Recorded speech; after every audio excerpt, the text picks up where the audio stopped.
Our next video on the sociology of family is called Contemporary British Families, Contemporary meaning now, and we're looking at the feminist theories of the family. This is really a companion piece to the previous video on the symmetrical family.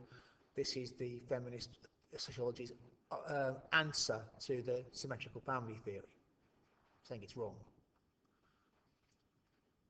So feminists, like Professor Anne Oakley here, found something completely different to Wilmot and Young and their symmetrical family theory. In Oakley's work, The Sociology of Housework, she found women did have full-time jobs, but also still did the bulk of the domestic duties, and she famously called this the dual burden, dual two. They've got a full-time job, and they do all the cooking and the cleaning and the house and the childcare, and their husbands do almost nothing. Other feminists come along afterwards. Dunscombe and Marsden did similar research. They found the dual burden, yes, and they added something else. All the emotional work, making sure people are happy, buying birthday cards, listening to problems. They call that the triple shift. 3 jobs, full-time job, cooking and cleaning, emotional work, the triple shift. They also, a feminist called Edgell did some work, and look, on top of all that,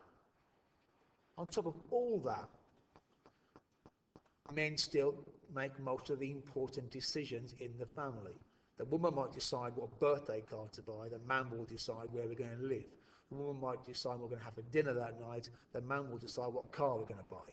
Yeah? These are all examples of patriarchy and male hegemony, according to feminists. Critique of this, it's mostly methodological.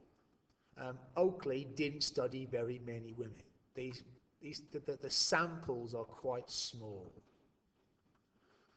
Okay, Esther Dermer did some work on parenting, how in our culture parenting's become almost a cult.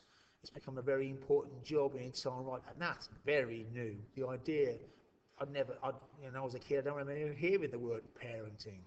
It's just people had kids. You were the mum and dad. Parenting as a job, you've got to do parenting, is a new thing. Yeah? And we have, again, linked to Esther Dermer's work, the child-centered family, the helicopter parent, where people are hovering over their kids the whole time, where the whole point of having a family is the happiness of the children. That's new.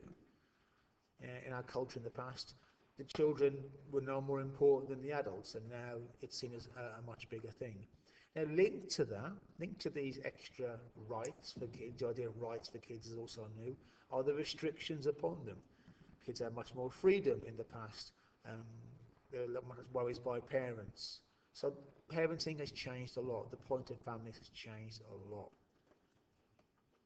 Which leads to the modified extended family.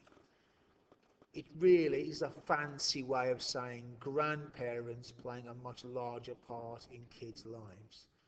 Partly because people are living longer and they're healthier for longer, so they can take part in their grandchildren's lives, do the childcare, that sort of thing. This is new for the middle class. For the working class, this is not really a new thing. It's been going on for a long time. And if you have your first child when you're 18 and your mother had you when she was 18, then granny's in her 30s. So of course you can take part in family life. So the modified extended family is a thing. I'm not sure it's a new thing.